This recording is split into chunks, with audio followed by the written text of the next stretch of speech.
I was grilling burgers by the lake with my buddies when I spotted her Bridget Overton, president of the Willow Creek HOA and self-declared queen of the cul-de-sac, marching toward us in her usual high-waisted khakis and a face that could curdle milk. She was gripping her clipboard like it was a weapon. "Excuse me," she barked, pointing at my friends who were laughing and skipping rocks with my nephew across the water. "This is private lake access. Your guests need to leave immediately." I set down my spatula, took a breath, and turned around slowly. "Afternoon, Bridget." "I think you're confused," she curled her lip. "No, I'm not.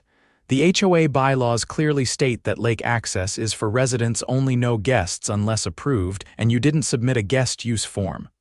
I couldn't help but let out a short laugh. "You're trying to tell me my guests can't be on my land," she squinted. "Lake access is common space. You know that. It belongs to the HOA. I stepped closer and pointed to the old iron marker at the edge of the tree line, a rusted but still legible sign that read, "Private Parcel Lot 17 not HOA maintained."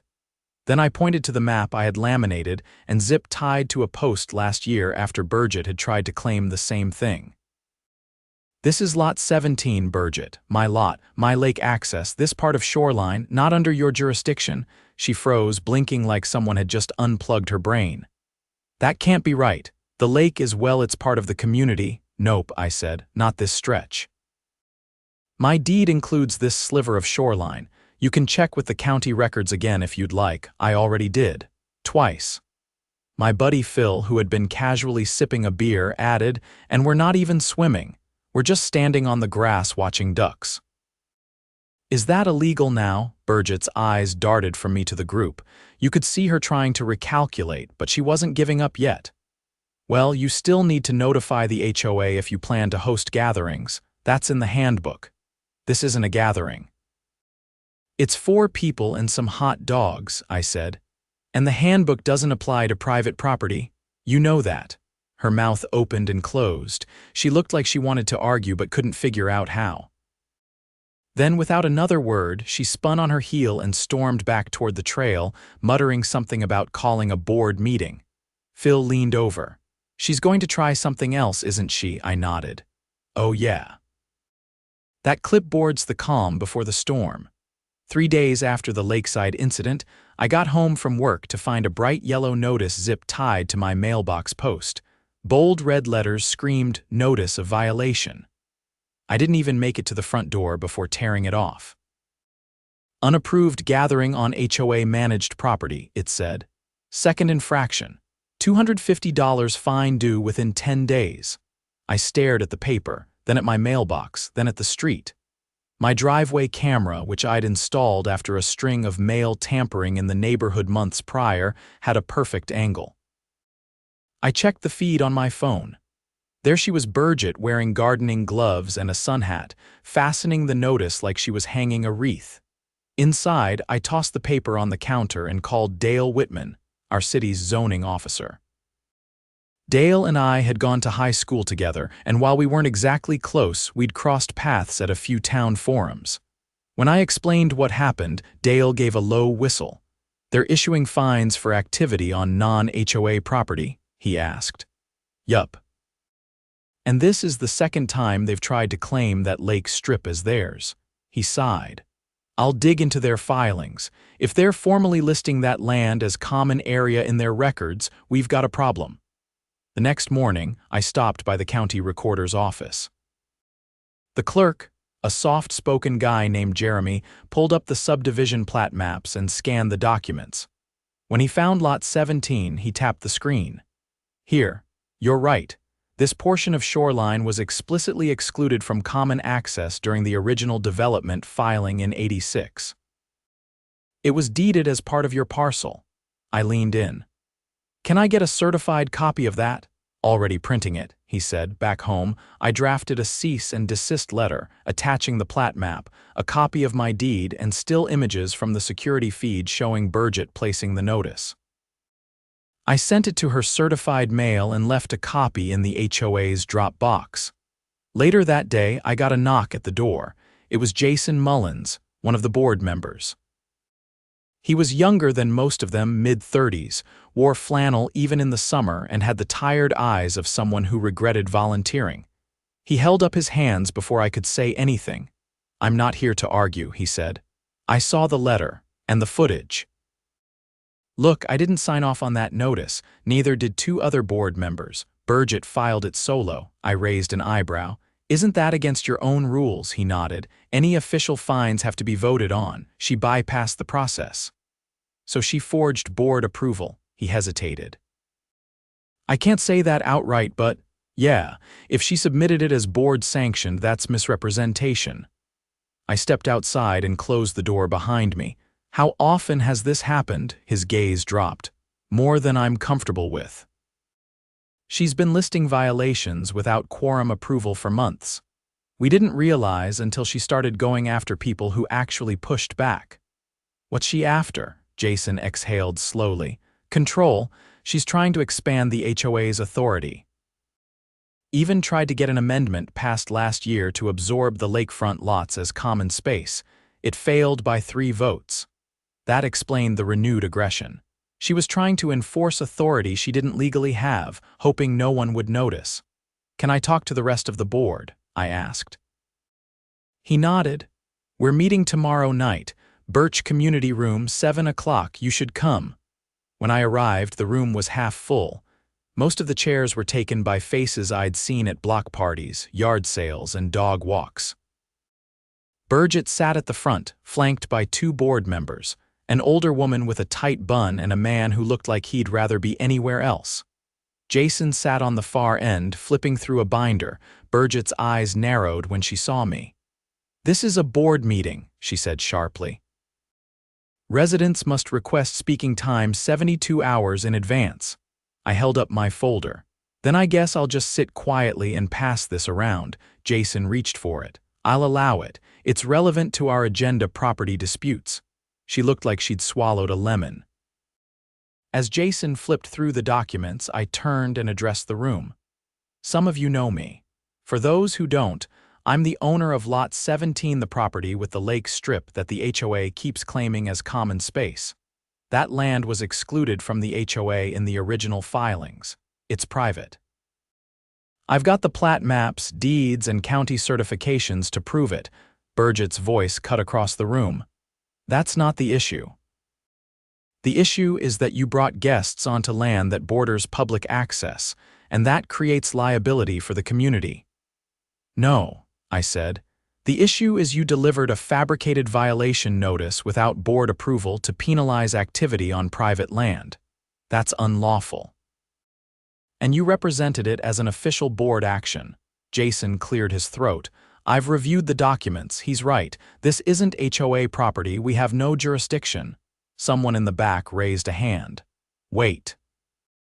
Does that mean we've been fined before for things that weren't even under HOA control?" A murmur rippled through the room. Burgett's face tightened.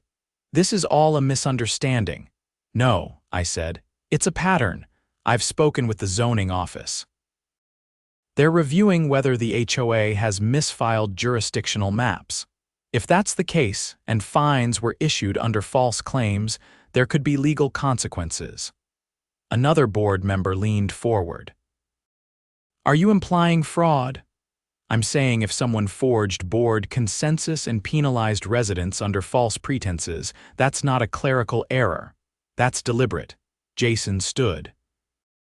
"I move we suspend all enforcement actions tied to disputed property lines until we complete an internal audit." The vote passed unanimously except for Burgett, who sat frozen, her knuckles white against the table. The next morning, I got a call from Dale. "You're not going to believe this," he said. "We cross-referenced the HOA's filings. Turns out they submitted an updated plat map 2 years ago that quietly redrew boundaries without proper approval." My stomach dropped. "That's illegal." "Yup, and we've got signatures." "Whose?" "Burgett's. And a notary who's already admitted she never witnessed the signing." Within 48 hours, the city had pulled the HOA's ability to issue new fines. A formal investigation was opened. Residents began demanding public meetings. Jason resigned from the board only to announce he was running for HOA president to clean house. And people were listening. Burgett. She stopped showing up at meetings entirely. I didn't see her again until the county investigator knocked on her door with a summons.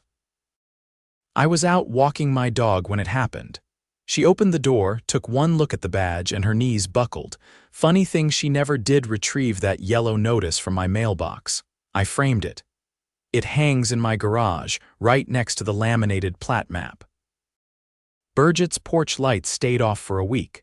Her flower beds, usually trimmed to within an inch of their lives, browned at the edges.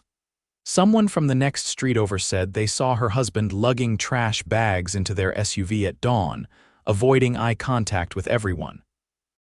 No one had seen her at the market, church, or even the Tuesday morning walking group she used to lead like a drill sergeant.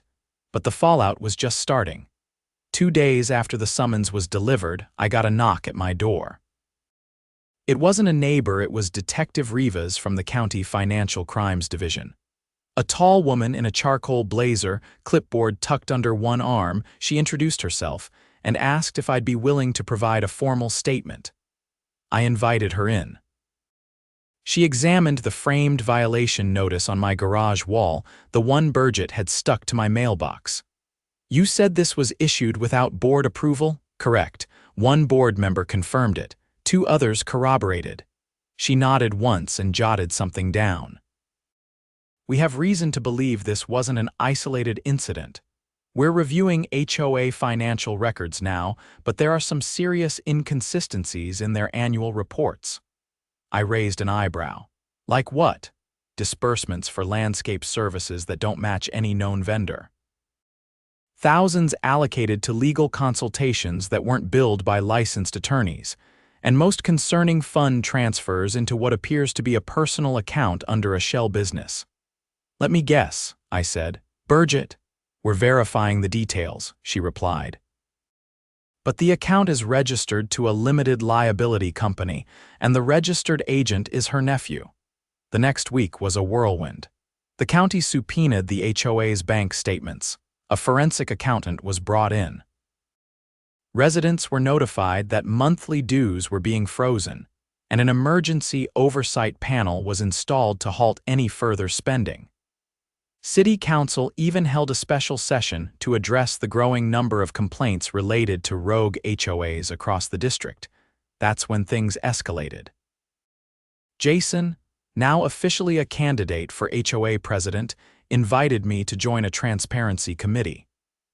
We met in his garage with 3 other homeowners, all of whom had been fined or threatened under questionable pretenses.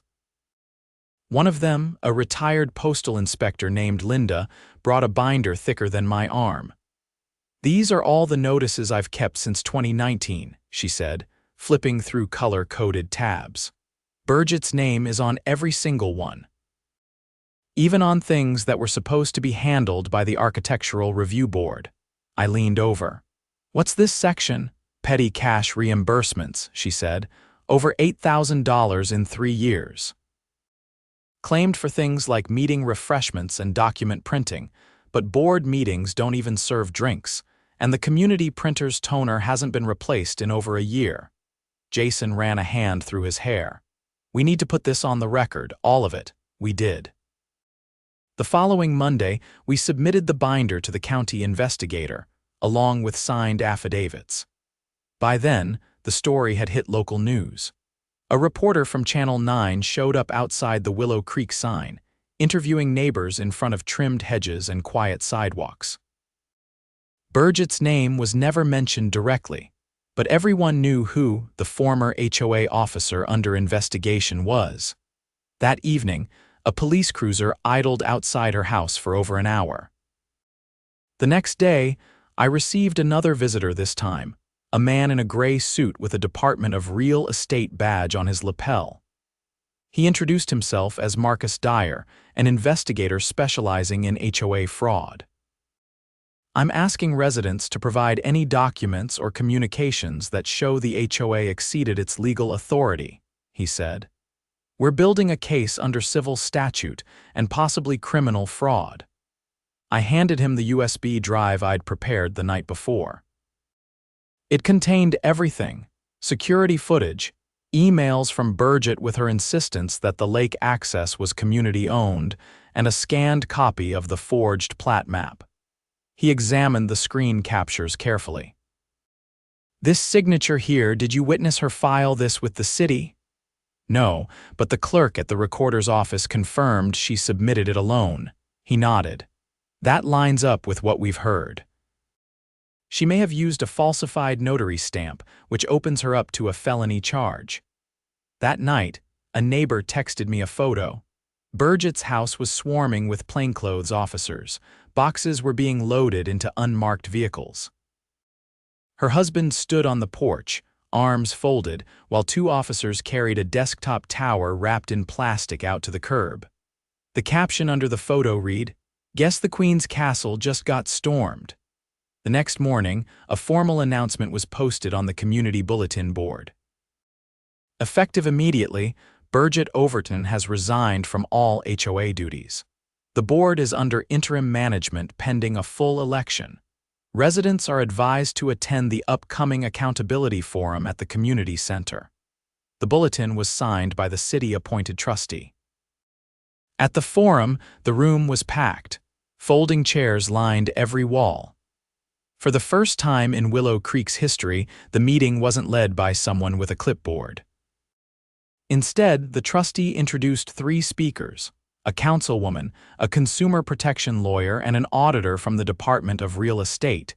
The lawyer stepped up first. "What happened here isn't just a failure of oversight," she said. "It was a deliberate attempt to expand authority through fraudulent filings, financial misreporting, and coercive enforcement. We are pursuing both restitution and criminal charges." Then came the auditor. "We've identified over 30 fabricated violation notices," he said. "The fines collected total more than $20,000. None of those funds were reported to the HOA's annual budget." The room fell into stunned silence. One neighbor, a soft-spoken man in a denim jacket, raised his hand. "Can the residents get that money back?" The lawyer nodded. "We're working on a restitution fund. If you were improperly fined, you'll receive a notice. You'll also be eligible to join the civil suit." After the forum, I stepped outside into the cool night air. Jason caught up with me. "You ever think it'd go this far?" he asked. "I thought she'd back off after getting called out," I said. "Didn't expect the whole HOA to be built on fraud." He shook his head. "She fooled everyone, but not for much longer." 2 weeks later, charges were filed: wire fraud, forgery, and unlawful disbursement of HOA funds. The court date was set for fall, and already the local paper was publishing editorials about HOA reform. Meanwhile, the lakefront grass was greener than ever. Kids chased frogs by the reeds. My nephew taught his friends how to skip rocks without hitting ducks. And not a single clipboard had been seen near my mailbox since. The neighborhood had changed. Not just because Burgett was gone, but because people had started asking questions. They stopped assuming the HOA was untouchable. They started reading the bylaws, attending meetings, and demanding transparency. And in the end, that was the real victory. The land was mine. But the community? We took that back together. The court date arrived on a crisp October morning. The kind where the air carries a bite, but the sun makes everything feel like it's on the brink of thawing. I parked near the county courthouse, glanced at the clock, and walked through the double doors flanked by security officers. Inside, the hallway buzzed with low murmurs: neighbors, reporters, a few city officials, even a real estate attorney I vaguely recognized from a zoning panel the year before. Jason was already seated in the gallery, flipping through a thick folder of documents. He looked up as I slid into the bench beside him. "You see the witness list?" he asked without looking up again. I nodded. 3 former board members, 2 residents, and the county auditor. He leaned in. "They're saying she may have tried to alter more than just the lake boundaries. There's talk she forged signatures to push through a fence ordinance 2 years ago." "Wouldn't surprise me," I said. She'd already been acting like she had unilateral power. The bailiff called the courtroom to order. Burgett entered with her attorney, her expression unreadable, skin pale under the courtroom's harsh lighting. She wore her hair down first time I'd ever seen it that way, and a navy blue blazer that looked like it belonged to someone else. She didn't glance once at the gallery. The prosecution opened with a summary of the charges: falsification of public records, unlawful use of HOA funds, and willful misrepresentation of jurisdictional authority to issue fines and enforce property rules. The Financial Crimes Division had tied her to over $35,000 in unauthorized expenditures, not to mention the forged plat filings and misuse of her position to target specific homeowners. They presented evidence methodically. First came the accountant's breakdown of diverted community funds payments to non-existent vendors, cash withdrawals labeled as meeting expenses with no supporting receipts, and a series of transfers made to an LLC that had never bid on any HOA contracts. Then came the notary testimony. A soft-spoken woman in a gray cardigan took the stand and explained that Burgett had once asked her to notarize a document without her present, saying it was a formality. She refused. Weeks later, she discovered her own stamp had been used on a filing submitted to the city. She'd reported it, but nothing came of it until now. The courtroom shifted when the county auditor testified. He detailed how Burgett had submitted an altered plat map to the recorder's office in a quiet filing on a Friday afternoon, no less designed to go unnoticed. The map redefined 3 private parcels, including mine, as shared access zones, effectively giving the HOA control over slivers of land it had no legal claim to. I was called next. As I took the stand, I focused on the facts. I told them about the notice zip tied to my mailbox, the camera footage, the certified deed I'd obtained from the recorder's office. I explained how Burgett had insisted the land was under her control, even after being shown otherwise, and how the violation notice had been issued without a board vote. The prosecutor held up the printed image of her attaching the notice, the clipboard clutched in her hand like it was some kind of badge. I confirmed it was her. Burgett's attorney tried to rattle me on cross-examination. "You're not an attorney or a surveyor, are you?"